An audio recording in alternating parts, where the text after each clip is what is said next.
It's me, Rachel, and this is a impromptu video. Very impromptu because, as you can see, my hair is just in random plaits, braids. Dear future husband, this is what you might be waking up next to sometimes. But yeah, I just feel inspired in a way to make a video. I don't think it's going to be a long one. This is just, like I said, very impromptu. And the reason for my inspiration to do such a video is just from watching some YouTube video, and I just feel like there's this theme of the lack of representation in regards to blackness. I'm not really going to get into it as to what is what we could categorize as blackness, because we'll be here all day, because everyone has their own variation as to what that is. But just to keep it nice, simple, nice and sweet, we'll just probably just say everyone who's from African descent, or those who have, as people on YouTube like to call it, highly textured hair, yada yada yada. I can't help but feel that when blacks in the past and even the present take it upon themselves to liberate themselves from the Eurocentric ideas, or Eurocentric oppression, or westernization, oppressive westernization, because I really feel like there's different levels of westernization. When we do try to free ourselves from the latter, for some reason or another, it's as if we just take one step forward and 20 steps back. Maybe not that many back.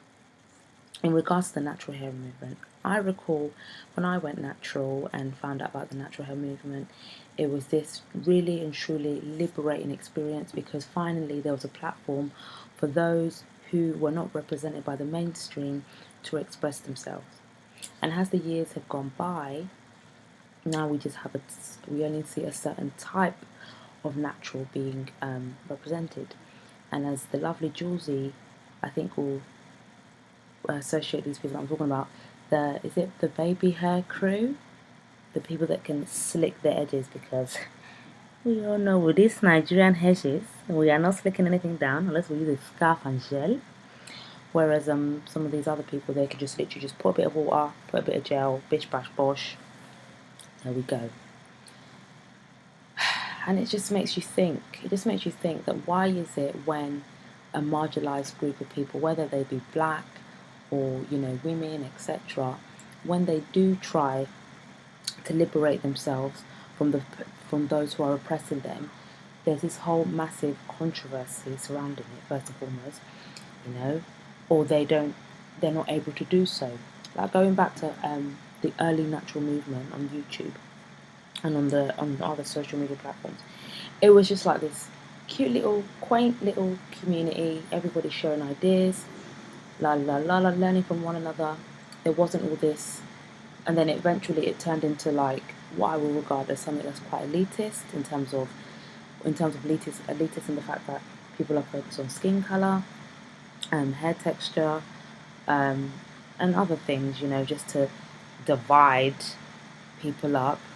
Hashtag divide and conquer in the 21st century. That's not happening, everybody, okay? It's just quite sad, and I just wish that those who are marginalised, and I'm speaking now, I'm not just speaking about black women or blacks, those who are marginalised within the society that they're in, that they just learn how to wake up and to not feel the need to conform. Because why would you liberate yourself, and then all of a sudden the thing you're liberating yourself, for some people, they're running back to. Like, another thing is just this whole massive obsession with consumption that's happening on the natural hair movement.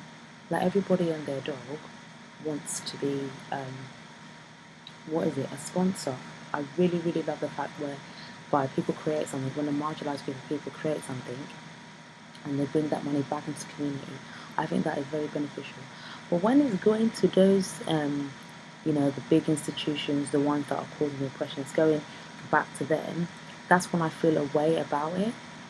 And I really think it is important for, this movement to, we that are on this movement, to push forward and to not feel the need to conform as we did, when we're younger, getting all these relaxers in our hair, or in some people's cases, bleaching their skin. God forbid yellow fever in my life. For those of you who get that yellow fever reference, get it.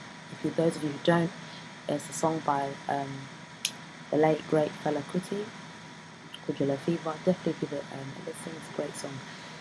But yeah, I just feel like people need to really stay focused and not, just backslide. Can I use that word? Go back. I don't know if I can use that word. And just create this new culture that we've created. Just go with it and continue to go with it. And I really feel like I am planning on making a video on the diaspora, and that's what I said about those of us who are part of a diaspora.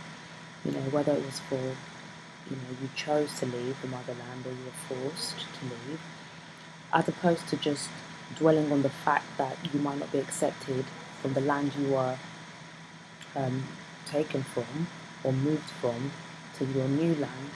Rather than dwelling on that, we should just learn how to create our own culture. Well, I hope you guys enjoyed this video. I hope it made sense in a way. Please do tell me if you want more videos like this. Feel free to share. This is proper like raw. Ray talks raw, as we can see. Like, thumbs up, mate, for my hair being like this. Future husband. Hopefully by the time I get married, my hair will be waistline. So even if I did braids like that, I'll still look like hot babe. Now, I look about 14 years old, which isn't the case. Thanks for watching, guys. Bye. Why am I doing this as if it's an Afrobeat party?